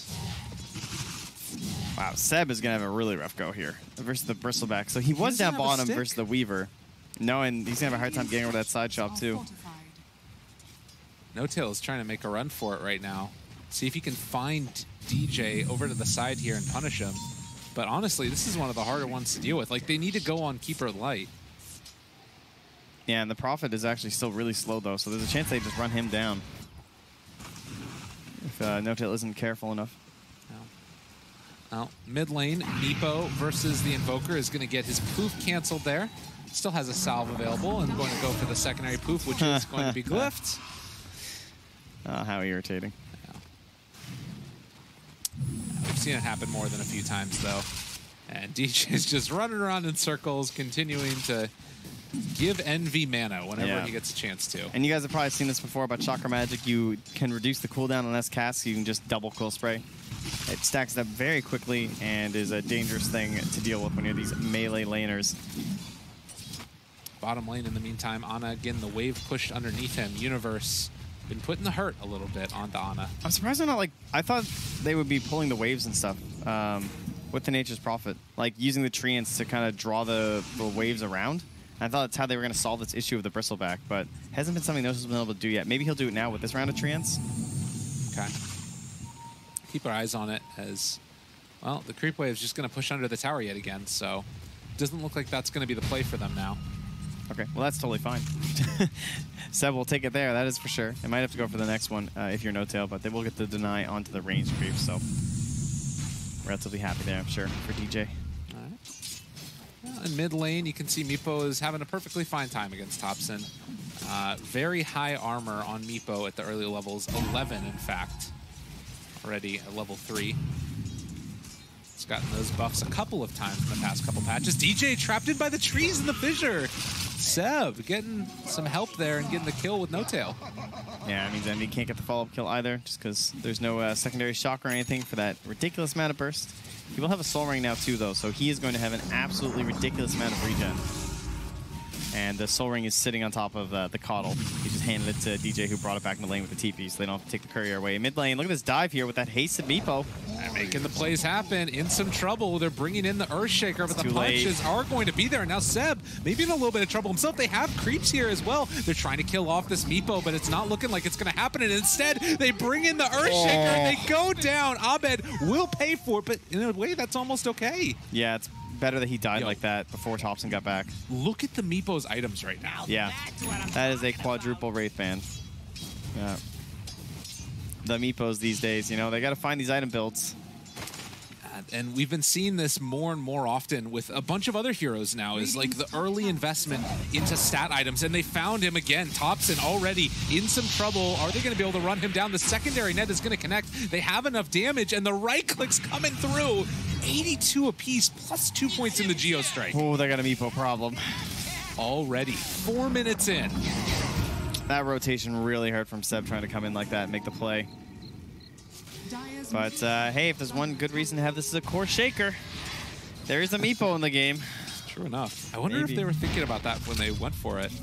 I don't know if they were, I doubt they were thinking about it as a counter pick. They might have thought about when they went for the decision of who was going to be core. Right. Because I think like the Prophet would have been probably more well farmed in this game if he was the core. He would have been pulling more and just like harassing more on this bristleback. But No Tails has played a little bit different as a support. But Seb's doing great. He's 18-2. Jeez. Well, I want to see how Meepo translates into the later stages, and particularly his movement around the map. Envy, going to get caught again by the fissure. He's taking a lot of damage from these treants. Yeah, it's interesting. He should be okay, but it's interesting how this works because Envy is forced to shove the wave into the tower, and I think that's why they're getting away with this, with the melee here of the Earthshaker, right? Because the wave just keeps coming out of the tower, so they don't have to do any sort of cheeky pulls whatsoever, the Nature's Prophet. And now he's going to steal the bounty rune as Pilot Eye goes after theirs, so that's a very good play. And you will see DJ's been stacking that up. Oh my god. Oops. Abed. Oh, he had a illusion rune, so just use the poof. Oh god, yeah. All right, this is the other piece of this, is that you send the Meepo in here and everybody has to be careful because you can actually poof on top of your own illusions as a Meepo. Yeah.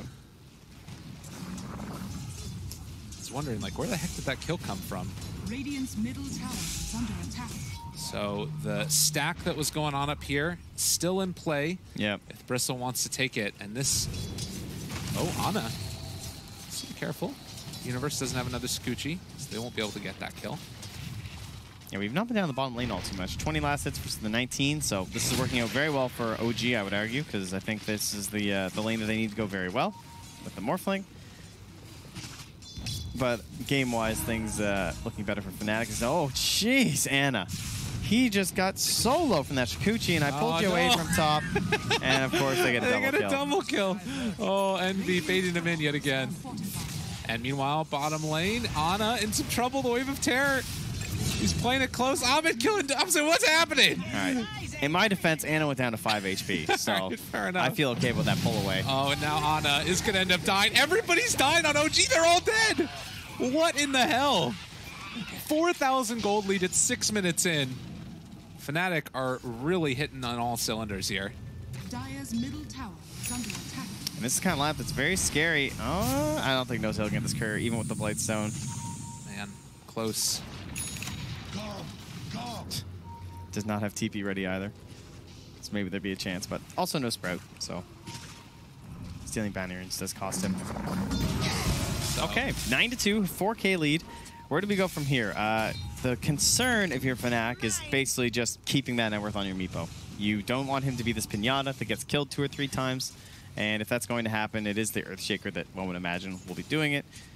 Renowned counter for a pretty good reason, just able to stun all the Meepos. Even if he's not doing that final blow with Echo Slam, it's more about him just setting up for his whole team to focus down that Meepo and not allow him to be his elusive, annoying self. Right. Well, they also have a pretty good answer for the Earthshaker if they can keep him on him in Eternal Envy. Like, that's the thing, too, is that Meepo can kind of play in the back in this type of draft, it feels like, where Bristleback can walk forward and be that meat shield for him. But, of course, if he is not there for you in the mid lane, Abed could potentially get dunked.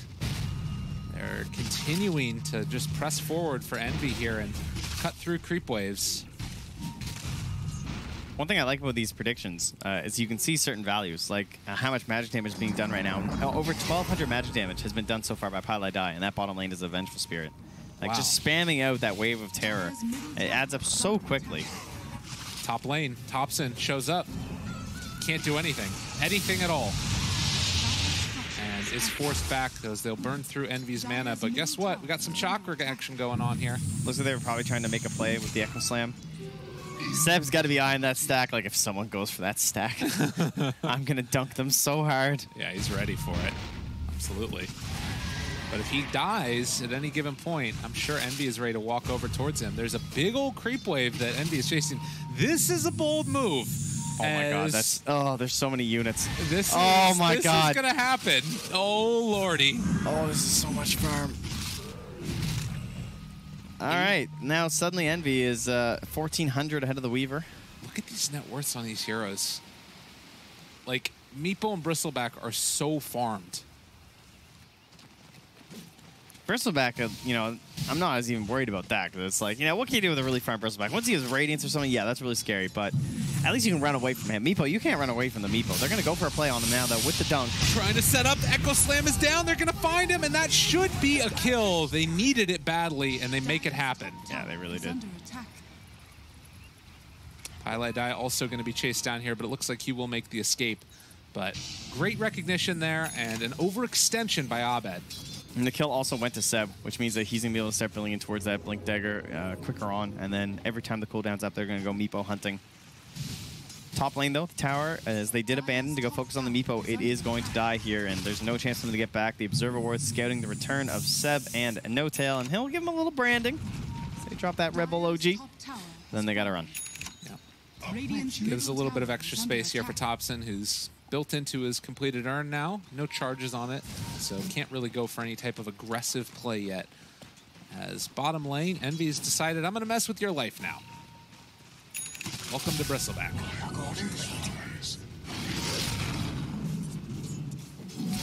It's good rotation to make just when you want to start pressuring down another tier 1 and possibly even tier 2, honestly, as Universe just makes his way up here to start getting a couple items onto him. You know, the least farmed of the cores. He's somewhere around the Coddle right now, but he was given a more... It's not even like he's under-farmed, right? Yeah. As you look at this Bristle versus Bristle.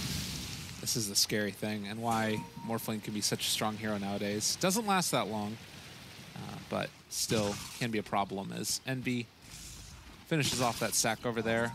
You also have No Tail just farming away in the jungle for a bit. Fnatic could possibly recognize what's happening there, but in the meantime, it's just DJ getting himself his own farm. Oh, he just got out. Yeah. Close. But this is big. Like, it shuts down Meepo's ability to farm out those camps, which he really wants to do. It's still a 5,000 gold lead, but OG trying to stay in it with whatever little bits of farm they can take away. As bottom tier 1 tower going to be assaulted as the TP rotation actually canceled. Yeah, this is a bit worrisome if Abed were to show up, but Anna's still playing it very dangerously. That Max Morph, he can just do this. Looks like Pylai Dai going to go down, although need to be careful. Thompson in some trouble. They don't have mana on this Venge, but with the chase down, and looks like the Sprout will keep him alive. Meanwhile, the pushback, though, they find Thompson, and Universe able to find himself this kill with the Sakuchi. Today, No Tail trying to get the trees out to keep himself alive, but moving forward, Universe finds the kill. Ana takes down Envy bottom. Man, everything is just going well for Fnatic, other than Envy going down, but like getting the kill in the Universe now, they're spreading the wealth out. He's starting to catch up. He's still staying even with the highest net worth hero on the side of OG. And this 5K lead, that's basically an entire hero right now ahead of OG. And well, they've actually already got more than one more hero. They've got like 2 more heroes than the side of OG with this Meepo. Well, and you think about how DJ is going to play this one going forward too, and getting towards the Aghanim Scepter already has 2 components of it. next daytime could be a really scary moment for OG if all of those towers start to fall. Oh, it's blink time, though. Seb will pick it up. DJ managed to get out of there. Dire's top tower is under attack. Let's see if he's going to make a play now. They are all moving towards the bottom lane. Envy there. So they're going to try and start a fight without Seb showing, and then he'll try and blink onto the Meepo, maybe? Got a lot of damage there. Not quite dead as of yet, but they do burn through the mana of Pylai Die, which means that Eternal Envy left all alone. Right-click comes through. They get the extra physical damage out. And Seb's still just hiding. He really wants to bait this Meepo down here. They can't seem to convince Abed to show. Mid lane, though. They're smoking. There he is. Dun, dun. He backs out immediately, not even going to stick around for the range creep. He has a Eagle Song in his inventory. 150 damage per Meepo coming out. The E-Blade, the highest damage that you can get per Agi for Meepo. And now Seb's trying to turn this smoke into a dunk play onto a Weaver. Prepping his totem. Not going to find it, though. As Fnatic just keep on getting more and more farmed, does sort of beg the question of what's OG's answer going to be when they eventually get there? Like, is this a lineup that can sort of defend against the pressure that we know is coming from Fnatic? They have good high ground, for sure, just because they have the Earthshaker and the Invoker, but they're going to have to hit their spells. Now, No Tail, force TP. They do not have a lot of stuns. Yeah. Mid lane, though. They found him. There it is. Okay. The dunk. Radiant's middle tower Easy peasy. is under attack. Finally showed. And oh my lord. But now 140 seconds so they can do that again. And they can't lose Ana after this. Good save. Quick swap with the stun. Able to make it work. Now Thompson is the one that's going to be assaulted. They do still have Ghost Walk as they run away. Pylai Die, maybe in some trouble? Or is it going to be the other way around as he's trying to run Jarek's Universe? They spot him out. They're trying to take down Seb while this is happening as well. They take down 2 so far, 1 from each team. Bugs barely going to connect there onto Seb. I don't think that Fnatic want to chase any further. DJ starting getting towards that Aghanim Scepter. We'll slow him down a little bit, but not all that much. 64 last hits and practically there. No Tail going to get the tower down the bottom lane.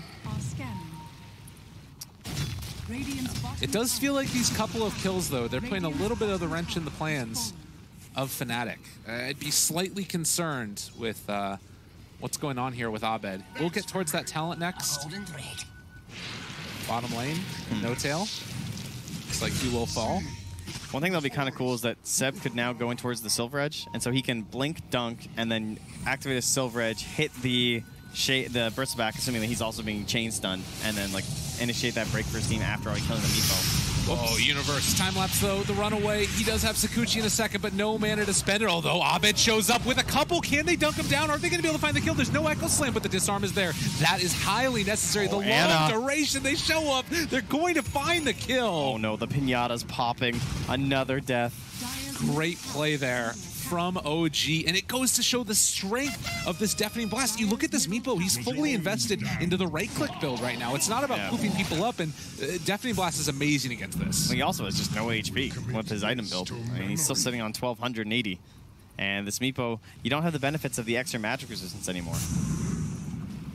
Tough stuff, indeed. And OG taking advantage. Have they found the solution that's plagued the entire region, the Abed Meepo? Well, so far it's looking like a nice solution that they have here. The 10th pick Meepo, they can take it down. One less tool in the kit for Fnatic. But they have the Aghanim Scepter, so things start changing a little bit. Now they can go for their own little global plays like the Nature's Prophet allows. And they're thinking about a smoke. They will right on top of a ward. Instantly pinged out by Seb. And so Ana will just coolly sit here farming like, yes, I have no idea. I mean, they do have complete vision, though, which is one thing that's slightly scary. Yeah, especially with 430 HP. Like. Yeah, this guy's crazy. I mean, this is going to be probably the hardest hold for OG if they're going to be able to make this work, is this timing that comes out with an Aghanim Scepter. Yeah, but they have the dunk now, too, because they just got that kill. So Seb really wants to try and get level 12. Second point into the Echo Slam. Abed gonna take down this camp as well. Got his lifesteal talent. thing that's scary is that they really don't have an answer for that Deafening Blast besides just blowing up the Invoker at the start of the fight. Oh, they're moving in now, are they? We have that level 12. Is making his way forward. They see him, though. They bot him out. That's the vision, the jump forward. There's no initiation. Envy trying to break their way into there. Seb looking for his opening. He's going to head off to the side. They have a fissure if they want to initiate with that. Maybe they can walk in afterwards. The tornado doesn't connect on any of the meepos. They wait out that. Nah. But this fight is over. Nah, he can't even afford it. Teammates aren't there to follow up. He might get the Aegis even then, but they might feel confident just pressing forward without it. And a big victory there for Fnatic. How well played was that, though? Like, the way they used the Bristleback to completely zone. That ward up on the high ground, just outside that sentry range, ensuring that they could spot Seb the entire time. And he could not find a single way into the pit. And the coddle, too. This is the big reason that you have this hero. You can spot out the movements, even if things get a little bit sketchy. So Seb trying to get towards that Shadow Blade. Maybe that will give them another avenue to take the fights. Only problem is he's against a coddle, who has Aghanims, and the next item comes after Aghanims is Gem. Yep. They don't have it yet, though, I don't believe. No, he'll go for it soon, though. He's only 100 gold away. And I think you are going to buy that before your Blink Dagger, unless he wins some giant fight here without the gem. But Radiant are scanning. You just want to deny all that vision, because now that the Blink Dagger is available on the Meepo, if you can use a gem to run around the entire map and like destroy all the wards in here, that's just free territory for your Meepo to roam around and hunt for kills. Yeah. You need that initial vision to really go for the Echo Slam plays. Dire's bottom tower. We still have only 20 seconds until nighttime. We'll see if Fnatic still want to make these plays even without day of time. This is a good time for OG because they've now finished up the Shadow Blade. The gem's not there yet. It is nighttime, as I said. They might not buy the gem too because it is nighttime. That could be a good reason to delay the purchase because you don't want to end up losing this. Uh-oh. No tail. He just TPs away. Bottom lane, Abed going to finish this off. There is a movement in from Seb. He's caught in the Shadow Blade, but not quick enough. Just fractions of a second away. That's all it takes. And in the meantime, Envy has been able to build into a full pipe in Crimson Guard. He can help support his Meepo with these big AoE defensive items. Are they really going to go for this push even during nighttime? No, they shouldn't at least. They're going to go for the other tier 2s. Okay. This is just bringing heroes down here, thinking that someone's going to come out to push, I think, and try and get a kill. Look at Envy. This might be a little bit too crazy. I mean, he's just walking at him. It's like, who would be here this far alone? Dealing damage. He turns on to Jerax. Jerax actually doesn't have a TP. Jerax. And we are probably going to see them take down this round of awards as well. Just need to get a little bit of vision. So I think Fnatic should be moving towards, and slowly they are doing that. No Tail again able to find a cut of the creep wave. There was a scan by the Dire, so they know there are heroes in this area. There is no Mad around the area. So down here just as 2, Jax will scout out DJ. This is a big play if they can find them. Thompson maybe in a little bit of trouble, and Abed throws out the net. Not quite there. They're trying to take down DJ in some trouble. They have the Chain Frost going back and forth between Fnatic, but Thompson TPing away the disarm. They find the kill just barely. Wow, that was really close. That was just 2 heroes, and they almost managed to bring them down on both the Coddle and the Meepo. EMP just doing so much there. And now Pilot Eye is going to find No Tail in the mid lane. Easy swap, leading him towards Universe. And they don't have the bugs. Oh, no vision. I thought bugs were there. They were not. That one hurts. That one hurts a lot. And Seb able to just take down the tower and TP away. So OG finding little bits and pieces, ways to get themselves back into this. They're down 8,000 gold right now.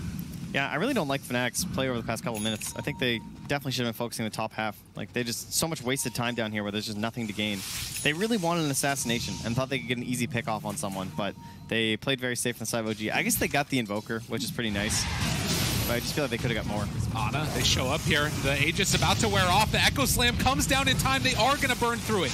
Now Ana already BKB'd. Can they take him down a second time on the Meepo, or is it just going to be a put as Thompson looking for his opening? As Cold Snap queued up, ready to go. Abed is spreading out as well. Only has the one Meepo here while he's pushing with the top lane, the rest of them. That was only 15 seconds left until the Aegis. Yeah. Just a little bit off the mark there in terms of like they could have waited, and then now there's going to be about 70 seconds of daytime for the Radiant side to push while there's no Echo Slam. Yeah, that's a big timing. And I wonder, too, if they were trying to hit that fight right as the Aegis was expiring, but does not work out for them.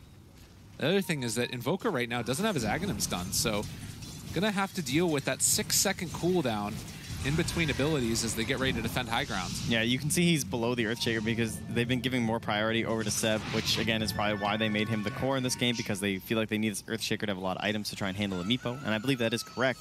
But your other heroes will suffer, and Ana is more important than the Invoker, so Thompson's the one that has to take the backseat. Fnatic now. One more tier 2 tower to deal with, as Thompson just looks for a pickoff. And he is going to run into Envy. This might be a little bit too big of a fish to fry. He's a DD. I think he wants to test his limits here. And he'll have the Prophet ulti too. Prophet could also show up and try and catch him. But it looks like this is too much. He's maybe hoping someone's going to TP into the shrine. That must be what his hope is. And well, Violet Eye. But he'll escape. He needs to get out of there. Envy's fine. I mean, you really don't want to deal with this guy. Boots of Travel for the Bristleback also can be the one that just pushes in these lanes, and none of the heroes can really solo kill him. It means that DJ can focus on pulling in the Meepo during the fights too. Yeah. The seeds of fortune. So we have the blink on the Coddle. Anything else that's really game-changing? Universe has had a very quiet game so far. The BKB is going to be his next pickup, and it looks like it's going to be delivered now, along with the Blade Mail on the Bristle. So all of the pieces coming together for Fnatic now for a push, if they want to take it. But there is also only a minute until Roche is capable of respawning. So perhaps just getting ready for that battle. And what does Ana do in this game? He's going to be building in towards the Scotty. Is that what he's up for? Yeah. He's trying to tank up a little bit. Didn't finish out the Manta, even though he has the Yasha and the Ultimate Orb. Seb blinks away, realizes that could be dangerous. Yeah, it feels sort of like, you know, the need to kill off these heroes pretty quickly and deal damage. More important nowadays as well. We've been seeing less and less of the E-Blade morph. Invisibility. It is also going to be a Manta style done for Meepo. Abed can push out side lanes with this, and then, of course, if he happens to run into somebody, poof on top of the illusions. There's just so much global presence and pressure right now from the side of Fnatic. Yeah. And they're going to smoke up here. Next Aegis, not going to respawn for 2.5 minutes, which is very good for the side of OG because it's only a minute and a half until nighttime. Looks like they're going to back away. Ana was very close to death there. Well, right place to be for Seb and NoTail then as they start pushing down bottom. So Fnatic have now anchored up in that top area. They already took the tier 2 in the top lane, and now they're starting to look towards tier 2 mid. This is all going to be about securing this next Roche. But it will be costing them some pressure onto this bottom tower. It's slow, though, because it is just NoTail down here. However, it is relentless because of these treants. Yeah. Oh, and Envy immediately going to go down. They can get recalled by Coddle if they so desire. Yeah. I mean, the scary thing about this right now, if I'm Fnatic, is that your Meepo does eventually fall off. This is a hero that, you know, if he's 6-slotted compared to somebody else, it's not really that big of a concern. The good part for Fnatic is that they have basically 4 cores right now with this Coddle being incredibly farmed. They're very far ahead. And the Nullifier, it looks like it'll be the next choice for Universe, who's still sitting on 10-second BKB and playing a very interesting style of this utility Weaver, where he hasn't been given too much priority. They've headed a lot over to DJ instead. And although most Weavers would go for the Aghanims here, I like his decision because the Aghanims doesn't really help that much versus with your Meepo, right? Yeah. It's, you know, you can only target one of them, not that great. So just going for a way to save Meepo in a different style by hopping on top of someone like Thompson, so he can't use a defensive item, or this Morphling, he won't be able to use his BKB. So 28 minutes in, 10,000 net worth lead. As I believe Invoker does have his Aghanim Scepter completed. So we'll have that lowered cooldown to spam out all the spells that they're going to need for the eventual high ground defense that we know should be coming. In the meantime, Fnatic just waiting for their Roshan, 30 seconds away. It's time to party. Time to start getting some tomes on this Lich. Gotta get to level 25, save the game. The old ice armor. That's the way to be. The Blink Dagger range with the cast range talent also on DJ here. Pretty nifty. Bottom lane. Yes. And found themselves the Bristleback. Just pops his blade on Thompson, burning himself to death. But this shows why you can't really kill off this Bristleback. And he's got 26 HP regen per second. Pylai Die kills off Ana in the mid lane. He's just out of position. And that's timed together with Roche. This is the easiest Roche in the world for Fnatic. Jerax looks like he will make his escape. Bottom lane again. They're going to initiate onto Bristleback, who's going to be out of mana. But that's about all that they're doing to him. But denying the tower. Oh, man. Roche finishes up, and he's happy as a clam.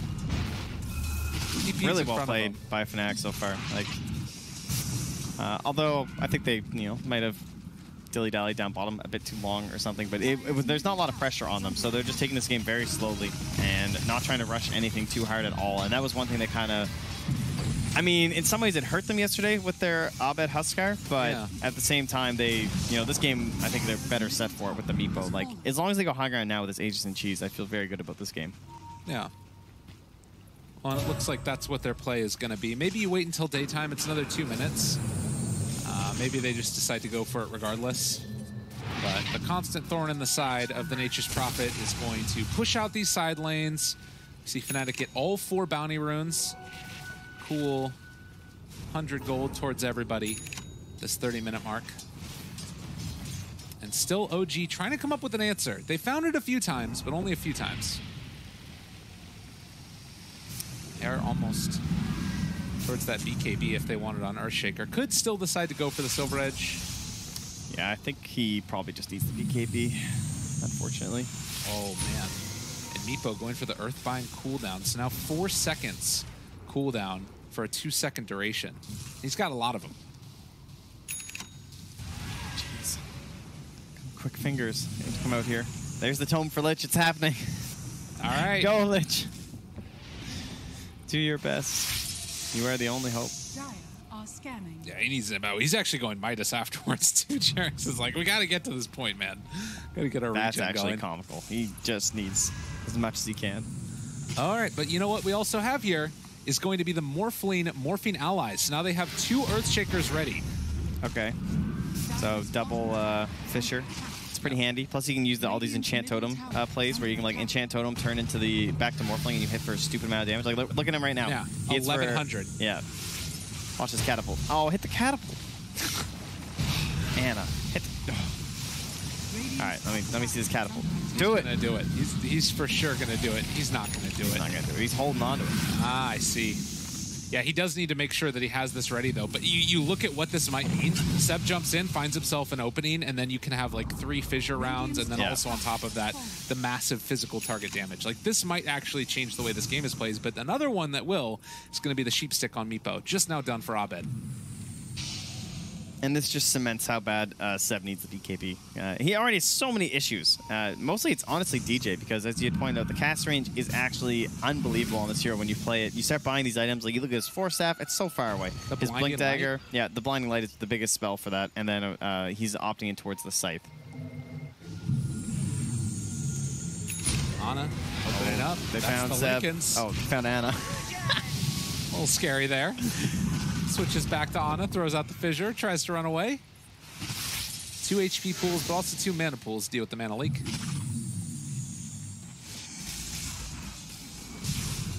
And the commencement of the push. As they do have daytime, they've got Aegis Cheese. And they are ready to start beating away at this tier 3 tower. And this is the real question, is Abed just takes down Thompson. Oh, no. The deaths are so fast. That's 600 health now added to every Meepo. They're going to need 2 Earthshakers, but I think they might need 2 Echo Slams. Not just the Fissure and the Aftershock. And Abed is splitting himself up very wisely here. They throw out one of these Fissures and trying to go for the big, huge wraparound, but Envy is the one that's causing chaos. The huge wraparound coming from OG as they look to initiate onto these heroes, but Universe, he's there to break it. Universe knew. This is the only way that they take this fight, and now Jerax has to TP away. It's not happening. Yeah, the other thing is, like, look where Abed's Meepos are. He's just not bringing them. Yeah. Oh, and now they found themselves the Nature's Prophet. He's going to be taken down as well. As Fnatic. I mean, this entire time, Envy's just been over here hitting these buildings. And there is nothing they can do to this guy. He's got a heart right now. 3,700 HP. He doesn't care. The tornado lift up onto one. They're still looking for the initiation, but it's not looking like it's going to happen quickly enough as the Meepos run off to the side there, take down the buildings. You do see the bottom melee racks go down. Like, the other Meepos are on the other side of the freaking map. Abed's just way over here. He doesn't care. Yep. No point having them. Very well played here by Fnatic, proving that there's a reason you must ban their Meepo. If they see an opportunity, they're going to go for it. And he had such an excellent game, too. Just dominating his lane, getting 3 kills so early on. Rotations help him do anything. And this Bristleback from Envy has just been a very good stalwart hero for them. Yeah. And he just does expire, but Envy pops his Blade Mill, and he's perfectly fine with this. The Tornado EMP, they need to deal with this Bristleback because he's the one hitting their towers. He's fine. Yeah. The threat of the Meepo is doing more than the Meepo itself. They know that they have to wait, and that means that Seb can't really go on Envy at all. Well, Seb's going in, but Sentry. Spot him yet again. Envy just continuing to be the one hitting these buildings. They're going to go for the Glip, but this 24,000 net worth lead, all of the heal in the world, it's still a minute until nighttime. They have Swap available. While Meepo is a threat, the bigger threat is your buildings all dying. And they just can't get around this dangerous Bristleback. Like, Seb is walking around, what can I do? And that was their last Spirit Vessel Shard, I believe, just tossed out. Thought maybe he'd try and save her when he went for the cheese, but couldn't find that. It's okay, though. Nutell's getting the bounty runes. Well, Meepo's getting the other ones there. And the slowest siege in the world, but it's effective. What is your answer for this pressure that's coming? They don't have one. No, they just don't have the single target focus. They never went for the Silver Edge. And Seb's still just sitting on 5k gold. All the mana in the world. All the HP in the world. Ana will throw out these fissures, but it is all for nothing. Envy does not care about what you are doing in this game. I am hitting buildings. They're actually forcing out Ana away from the rest of the team now as Meepo hits the other barracks, and Ana in some trouble. They're chasing forward for more here with Universe. They kill off the Lich. They're going to have to buy back on other heroes. The Meepo illusions are moving in. Seb trying to find an opening, but it's not there in time. Oh, he's going to get it. Wait, the jump forward, the dunk. They got him caught. Isn't enough damage with the swap out. They get Seb away from his Meepo, and Abed living, able to get the E-Blade off. They do finally take him down, but it's only one life, and at the same time, at your base. It only cost them every single rack to finally get their Echo Slam play. Now, they were just too far ahead, and OG unable to find any sort of solution to that. So the Mega Creeps come out, and they've got a Nature's Prophet, they've got an Invoker, they've got an Earthshaker. If they want, and it looks like they do, they're playing this one out, ladies and gentlemen. All right, let's see what they can do. BKB Pop, turn to fight. Guess what? Envy is taking literally no damage. Yeah, he regens a lot. And he has cheese. Look at him, he's just walking at him. How are you gonna stop this man? You think he's gonna stop at your fountain? Have you seen Fnatic play Dota? It's okay, Jarex is the Midas. We're getting there. I don't think he can regrow the barracks, but he can heal the tier 4s. All right, everybody's running in. Meanwhile, though, they found the sheep here onto the Nature's Prophet Universe. BKB popped, taking the kill. Seb as his foray into the Radiant side of the map. He gets cliffed as well. Oh, he's just stuck up here. And Envy can keep on hitting the quills. Seb doesn't have an answer. He doesn't have Blink. Oh, he didn't get the Blink off, and he's going to be punished. Oh, no. It's a fitting way to end this game. It really is. And there's the Hex that comes out. Fnatic not bothering with the chat wheel. They're just going to take your buildings. As the Chain Frost not going to do enough. BKB Ana turns into Avenge, but eventually they will be pushed back yet again. There's going to be the switch over. Thompson wanting to make a play, if at all possible. They drop down the Meteor. Everything, in fact, is Seb. It's also going to turn back onto DJ. BKB out there, doing a lot of damage. The Courier even is going to fall. Oh, GG. GG. Take that. As they take them down over and over. Universe, I mean, there's like 7 battles going on simultaneously, and the creeps are just taking down the tier 4 towers. Echo Slam, one last hurrah Back from up. Seb. They want to take him to the Echo Slam at Jamma. They're feeling themselves for a moment. Ahmed might finally go down, but yeah, the GG's there as the creeps eventually take the building. Woo! Fnatic. Back in there with the Meepo back in to the winner's circle. That's right. As they will get themselves a 1-1, 1-1, 1-1, 1-1, 1-1, 1-1, 1-1. Lots of those. I feel like every time I look at a group stage game, I say, oh, I wonder what the result was from that match. Oh, 1-1. Turns out a lot of these teams at TI are very good. It's true enough. And I think that this just goes to show you still have to deal with the Abed Meepo. Even though he died 5 times. And I think that's one of the cooler things about this was that in a lot of ways it felt like the Bristleback was not like more important. Like the threat was the Meepo, but they kind of forgot about Bristle. Yeah, exactly. You have to itemize and play a certain way, like this core Earthshaker and stuff, and they weren't able to go back for that. We were talking about how they might have to go for like a Silver Edge option or something for this Bristleback, and then in the end of the draft, it's like, oh, there's a Meepo suddenly. So whole game changes. There was no answer for Envy whatsoever, and it was very clear when he just stood there for several minutes, punching your buildings. It was very slow because of the Lich Armor, but it wasn't enough. And yeah, just a really solid strategy again from Fnatic. And OG this time, the Morphling, I guess, it was picked, and it looked like a really strong carry no matter what the situation was. But this game, it felt like Anna didn't really have a whole lot to do. Like, not a lot of good steals, and this is a game where just having a typical, like, normal carry wasn't going to be enough, you know, because there's a Meepo and a Bristleback. The game gets weird. Yeah, it's that weird combination of, like, needing the single target and then also needing the AoE. And they kind of had it, but not quite enough. And, yeah, the laning stage really rough. Well, that's going to do it for us for our first game of the day. Next one up, do you know what we got here? No. Optic versus Serenity. Ah. That should be cool. This is our first Optic game I think we're going to get to cast. Yes, it is. I haven't seen them, but I'm excited. Not our first Serenity game, though. We have had plenty of those. They're very exciting to watch, so this should be a good matchup. So don't go anywhere. Everybody's Stick seen around. a few. Or go watch some of the other games because they're good. That too.